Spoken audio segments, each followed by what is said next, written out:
السلام علیکم۔ اختلاف کا فتنہ کیا ہے اور اس سے بچنے کا طریقہ کیا ہے، اس کے بارے میں ہم نے پہلے حصے میں جانا۔ آج ہم بات کریں گے کہ کس طرح کے اختلاف میں کیا کیا کرنے کا حکم ہے۔ اختلاف دو طرح کے ہیں۔ پہلا تو وہ ہے جو اچھا ہے، جو اللہ کی جانب سے رکھا گیا ہے اور اس کو قائم رکھنے کا حکم دیا گیا ہے۔ اس اختلاف کو قبول کرنا اور اس کو قائم رکھنا ہی ہم پر لازم ہے، جیسے کہ عورت اور مرد کے لیے بعض معاملات مختلف رکھے گئے ہیں۔ ان معاملات میں عورت کو مرد کی طرح اور مرد کو عورت کی طرح بننے کی کوشش نہیں کرنی چاہیے۔ اللہ کے رسول صلی اللہ علیہ وسلم نے لعنت فرمائی ہے ان مردوں پر جو عورتوں کی مشابہت کرتے ہیں اور ان عورتوں پر جو مردوں کی مشابہت کرتی ہیں۔ حوالہ بخاری شریف۔ اسی طرح مومنوں اور کافروں کے ساتھ معاملہ کرنے میں اختلاف رکھا گیا ہے۔ کھلے عام گناہ کرنے والوں اور نیک لوگوں کے ساتھ سلوک کرنے کے طریقے بھی الگ الگ رکھے گئے ہیں۔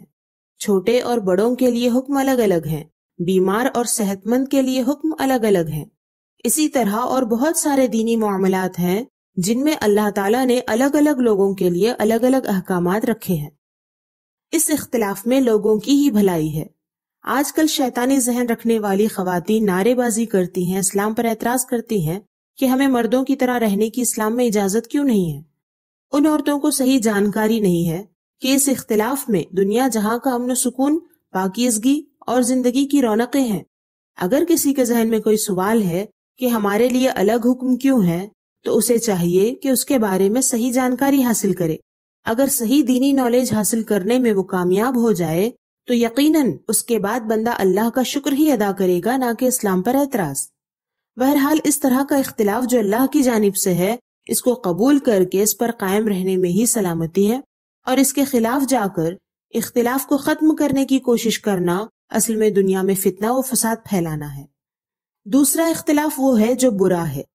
اللہ کا حکم آ جانے کے بعد اس کے خلاف کام کرنا، اس کو بدل دینا، یہ برا اختلاف ہے۔ ایک دین کے ساتھ اللہ تعالیٰ نے آدم علیہ السلام کو دنیا میں بھیجا، لیکن لوگوں نے شیطان کی پیروی میں نئے نئے عقائد گڑھنے شروع کیے، نبیوں کی نافرمانی کی، حرام و حلال میں تمیز کرنے سے انکار کرنے لگے، فرشتوں، جنت، دوزخ، موت کے بعد کی زندگی اور آخرت کی باتوں کا انکار کرنے لگے، یہاں تک کہ وہ انبیاء کی گستاخی، ان کا قتل اور شرک بھی کرنے لگے، جس کے نتیجے میں اتنے مذہب بن گئے جتنے آج دنیا میں نظر آتے ہیں۔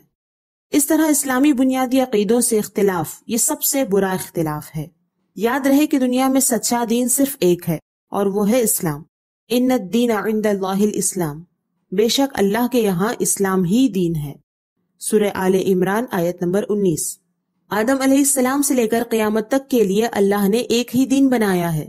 اللہ، اس کی کتابیں، نبی، رسول، فرشتے، جنت، دوزخ، حساب و کتاب، تقدیر، جنات، خیر و شر وغیرہ کے بارے میں ہر زمانے میں ہر نبی نے ایک جیسی باتیں ہی بتائی ہیں۔ ہر زمانے میں ہر نبی اور ان کے ہر امتی کے عقیدے ایک جیسے ہوتے تھے، کیونکہ جو سچ ہے وہی اسلام ہے اور سچ بدلتا نہیں۔ ہاں، اللہ تعالیٰ نے ہر نبی کے زمانے میں حالات اور ضرورت کے لحاظ سے عمل میں فرق ضرور رکھا ہے۔ جو نبی جس زمانے میں ہوتے ان کے لیے ان کے مناسب اعمال کی تعلیم دیتے، انہی اعمال کی پابندی کرنا لوگوں کے لیے لازم ہوتا، ان سے اختلاف کرنے کی اجازت نہیں، کیونکہ انسانوں کے لیے جو بہتر قانون اور عمل ہو سکتا ہے اسی کا حکم اللہ تعالیٰ دیتا ہے۔ اس سے اختلاف کر کے انسان کا کچھ بھلا نہیں ہوتا، اس لیے نبی کے لائے ہوئے قانون شریعت پر عمل کرنا ہی لازم ہے۔ ہمارے نبی، آخری نبی حضرت محمد مصطفیٰ صلی اللہ علیہ وسلم جب دنیا میں تشریف لائے، اس وقت تک لوگوں نے کئی من گھڑت عقیدے بنا لیے تھے اور اعمال میں بھی بہت زیادہ فساد پیدا کر چکے تھے۔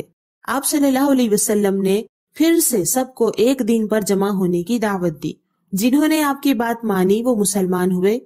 ان کو ان کی پچھلی حالت یاد دلاتے ہوئے قرآن میں خاص نصیحت کی گئی ہے کہ تم میں اختلاف تھا، دشمنی تھی، جس کی وجہ سے تم جہنم میں جا سکتے تھے، لیکن اللہ تعالیٰ نے آخری نبی کو بھیج کر اس اختلاف کو ختم کر دیا۔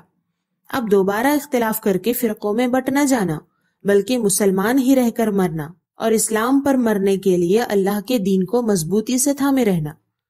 اللہ تعالیٰ کا ارشاد ہے، یا ایھا الذین آمنوا اتقوا اللہ حق تقاتہ ولا تموتن الا وانتم مسلمون واعتصموا بحبل اللہ جميعا ولا تفرقوا وَاذْكُرُوا نِعْمَةَ اللَّهِ عَلَيْكُمْ إِذْ كُنْتُمْ أَعْدَاءً فَأَلَّفَ بَيْنَ قُلُوبِكُمْ فَأَصْبَحْتُمْ بِنِعْمَتِهِ إِخْوَانًا وَكُنْتُمْ عَلَى شَفَا حُفْرَةٍ مِّنَ النَّارِ فَأَنقَذَكُم مِّنْهَا كَذَلِكَ يُبَيِّنُ اللَّهُ لَكُمْ آيَاتِهِ لَعَلَّكُمْ تَهْتَدُونَ۔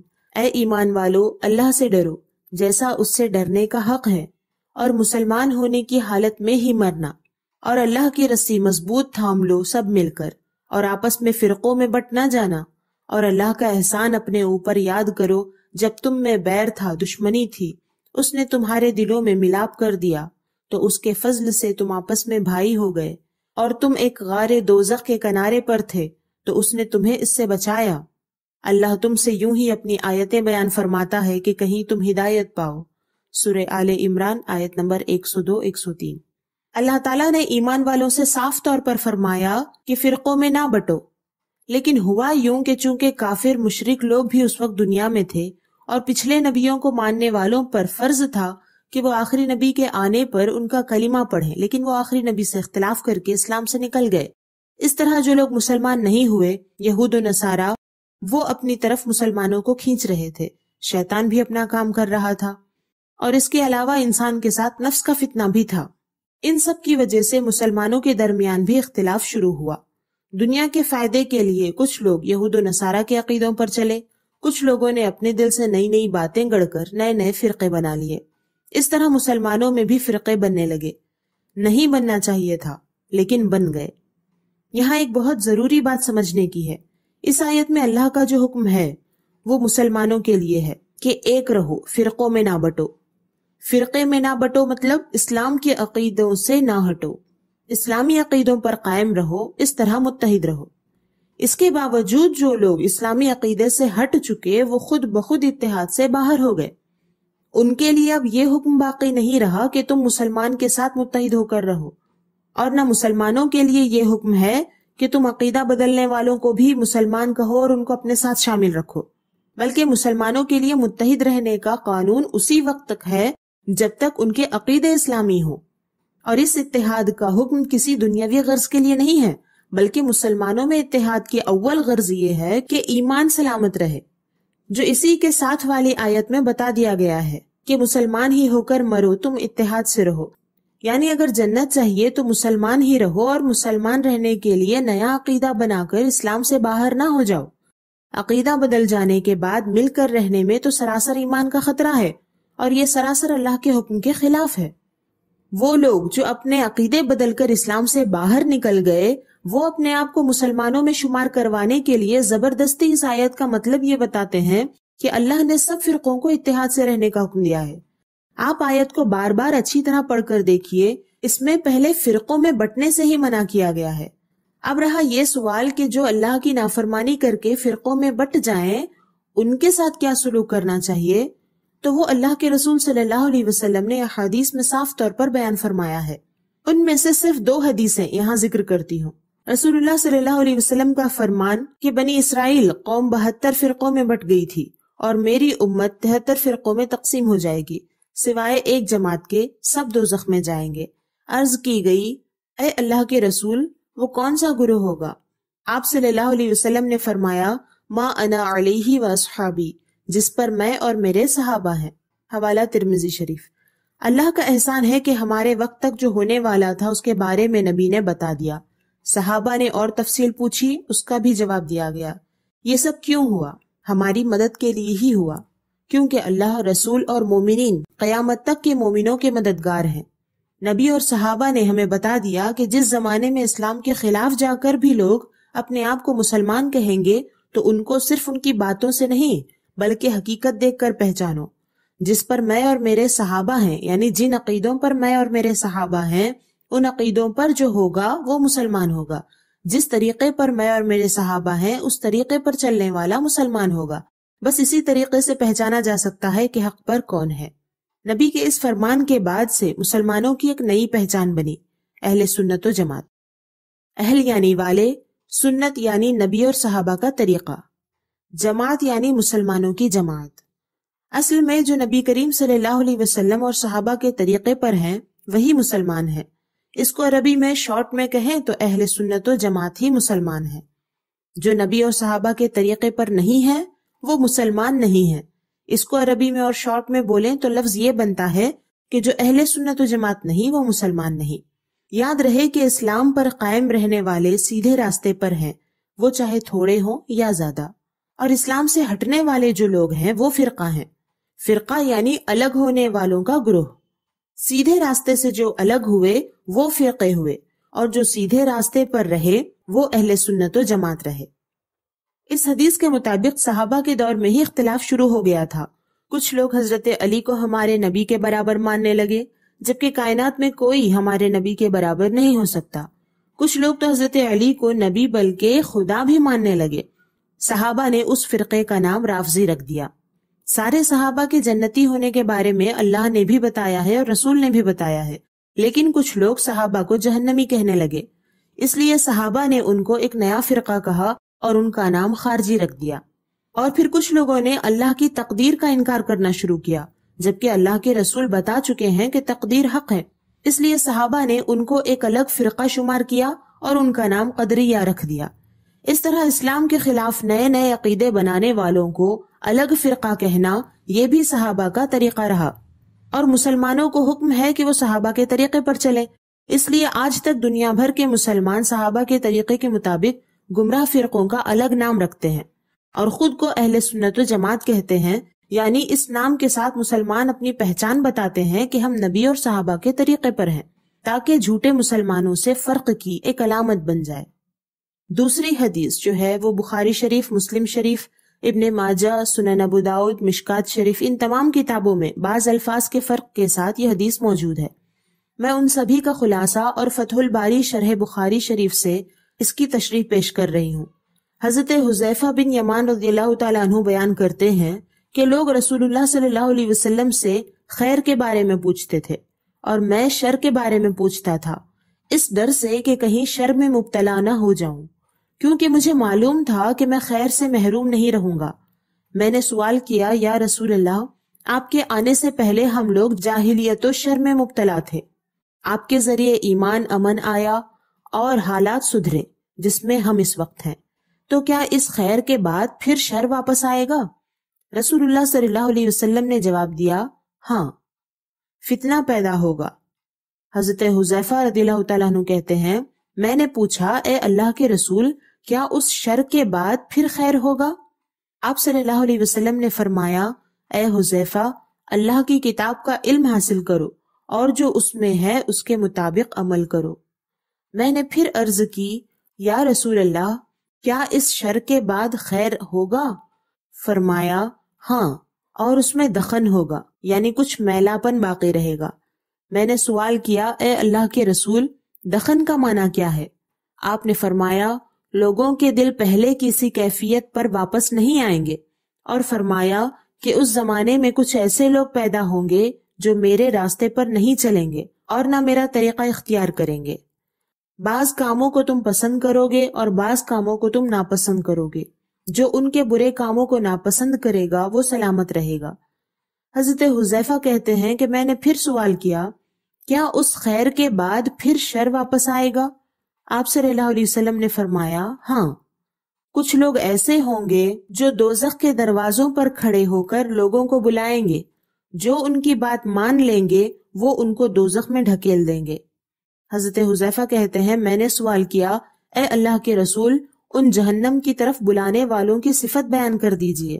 آپ صلی اللہ علیہ وسلم نے فرمایا، وہ ہمارے ہی جیسے ہوں گے اور ہماری ہی زبان میں بات کریں گے، یعنی دیکھنے میں تو وہ مسلمانوں میں سے ہوں گے، لیکن ان کا باطنی حال یہ ہوگا کہ وہ اسلام کے خلاف ہوں گے۔ اللہ کے رسول صلی اللہ علیہ وسلم نے فرمایا، ان میں سے کچھ ایسے لوگ ہوں گے جن کے دل شیطانوں کے ہوں گے انسانوں کے جسم میں۔ حضرت حذیفہ نے سوال کیا کہ اگر یہ زمانہ مجھے مل جائے تو آپ مجھے کس چیز کی وصیت کرتے ہیں؟ آپ صلی اللہ علیہ وسلم نے فرمایا، مسلمانوں کی جماعت اور امام کے ساتھ جڑے رہو، اس کی بات مانو اور اطاعت کرو، چاہے وہ تمہاری پیٹھ پر کوڑے برسائے اور تمہارا مال چھین لے۔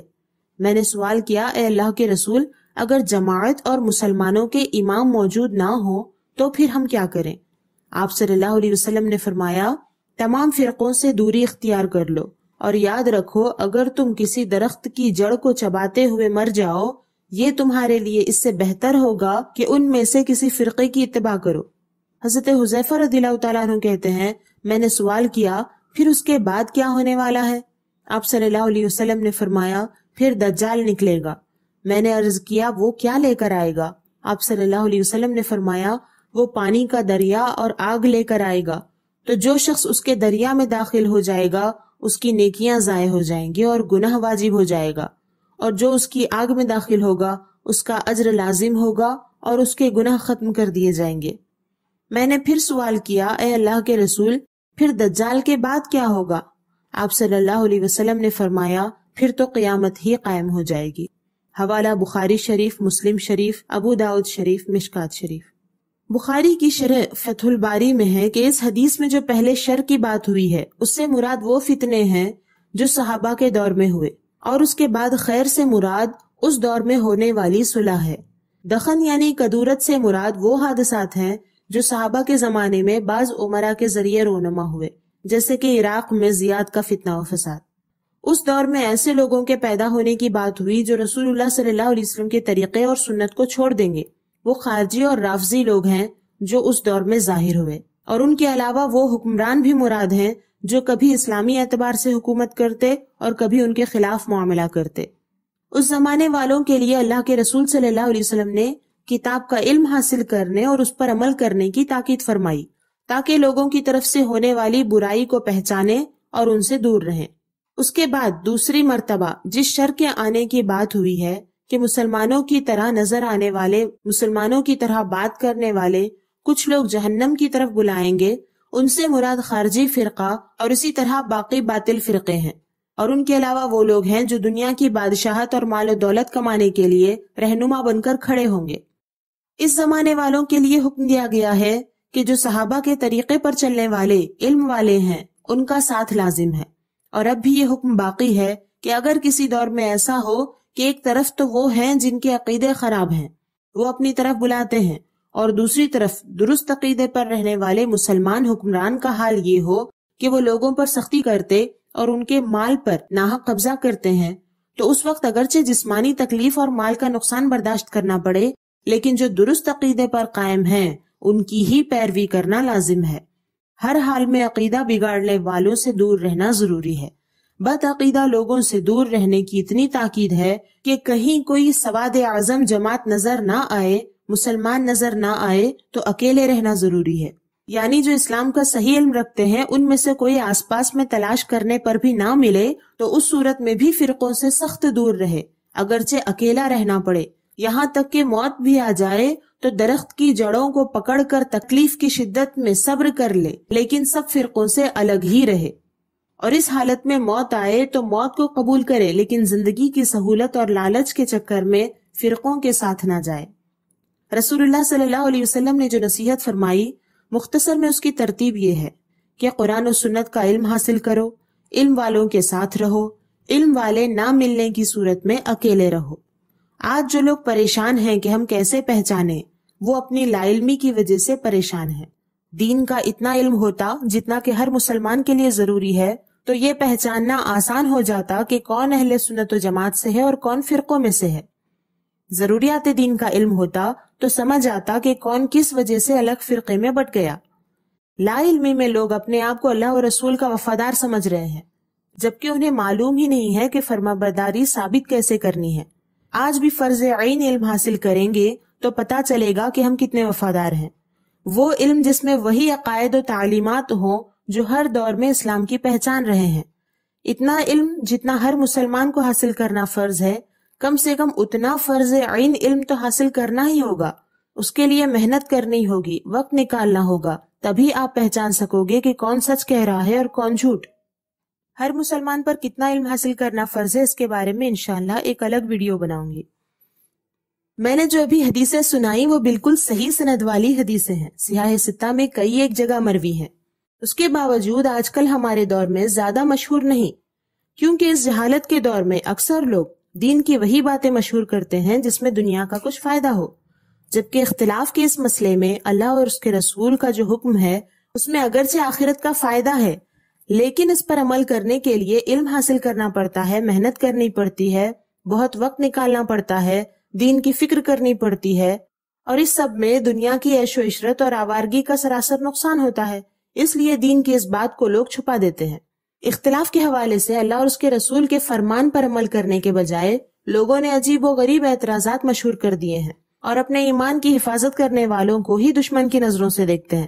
حالانکہ حقیقت یہ ہے کہ جتنے لوگ اسلامی عقائد پر مضبوطی سے قائم رہ رہے ہیں، اتنے لوگ نئے فرقے بننے سے بچ رہے ہیں، اور جو لوگ علم سے دور ہیں یا عمل سے لاپرواہ ہیں وہ فرقوں میں اضافہ کر رہے ہیں۔ جو لوگ سچے اسلامی عقیدوں پر مضبوط نہیں، وہ کہتے ہیں کہ ہم کسی فرقے سے نہیں۔ ایسے لوگ بھی ایک فرقہ ہیں۔ یہ وہ لوگ ہیں جو کہتے ہیں کہ سب فرقے مسلمان ہی ہیں، گویا کہ وہ مانتے ہیں کہ مسلمان ہونے کے لیے کسی خاص عقیدے کی ضرورت نہیں، بلکہ اللہ کو ایک کہنے والا بھی مسلمان ہے، اللہ کو پنجتن میں سمایا ہوا ماننے والا بھی مسلمان ہے، اللہ کو سچا کہنے والا بھی مسلمان، اللہ کو جھوٹا کہنے والا بھی مسلمان، سچے نبی کو ماننے والا بھی مسلمان، جھوٹے نبی کو ماننے والا بھی مسلمان۔ یہ سب سے خطرناک فرقہ ہے جو دنیا کے نقصان کے ڈر سے پیدا ہوا ہے۔ دجالیت یہی تو چاہتی ہے کہ مسلمان اپنے ایمان اور کفر کی تمیز بھول جائے، مذہب کے معاملے کو ہلکے میں لے کر ہر کوئی اپنے خیال کے مطابق اسلام کی باتیں کرے، اس طرح کافر ہو کر بھی وہ اپنے آپ کو مسلمان سمجھے، پھر جب دجال ظاہر ہو تو اس کے لشکر میں وہ نظر آئے۔ اس لیے دنیا بھر میں اسلامی عقائد پر مضبوطی سے قائم رہنے والوں کے ساتھ گالی گلوچ کی جا رہی ہے، اور اسلام کے خلاف بے تکی شیطانی باتیں کرنے والوں کی بڑی تعریف ہو رہی ہے۔ یہ سب اس لیے ہو رہا ہے کہ مسلمان ان حالات سے بیزار ہو جائیں، ذلت محسوس کریں، پھر ان کی ہاں میں ہاں ملا کر دجالی لشکر میں شامل ہو جائیں۔ آپ کو پتا ہونا چاہیے کہ دنیا کا ہر جھوٹا مذہب، ہر فرقہ اسی کام میں لگا ہوا ہے کہ مسلمانوں کو اسلامی عقائد سے ہٹا کر مسلمانوں میں سے گنتی کم کر دی جائے اور دجالی لشکر کی گنتی بڑھا دی جائے، کیونکہ دجال سے لڑنے والے وہی سچے پکے مسلمان ہوں گے جو ہمیشہ حق پر قائم رہیں گے، باقی ہر انسان دجال کے لشکر میں شامل ہو چکا ہوگا۔ سب ایک ہیں کہنے والوں کو چاہیے کہ اپنے انجام کی فکر کریں، برے وقت میں سب اتحادی ساتھ چھوڑ کر بھاگ جائیں گے، اللہ کے دشمنوں کے ساتھ کی وجہ سے ادھر اللہ کی مدد سے بھی بندہ محروم ہو جائے گا، ایسے ویسے دنیا تو ختم ہو جائے گی، پھر آخرت کا کیا ہوگا؟ اس لیے اختلاف کے دور میں اپنے ایمان و عمل، اپنے دین کی سب سے زیادہ فکر کریں۔ ان باتوں کو سن کر پریشانی ہو گئی ہو تو اس ٹاپک کا پہلا پارٹ دوبارہ سن لیجئے، یہ جان کر پریشانی تھوڑی کم ہوگی کہ یہ کوئی نئی بات نہیں، اللہ تعالیٰ اختلاف کے ذریعے بھی بندوں کو آزماتا ہے، ہر دور کی طرح اس دور میں بھی یہ آزمائش سخت ہے اور زیادہ سخت ہونے والی ہے۔ مکمل بات کو سن کر اپنے وقت کو قیمتی بنانے میں ہمارا ساتھ دینے کا شکریہ۔ اپنے دین کی فکر کریں، اس پر مضبوطی سے قائم رہیں، ساری امت کے لیے دعائے خیر کریں، اپنے اور اپنے پیاروں کا خیال رکھیں، اللہ کے ہو کر رہیں۔ اللہ حافظ۔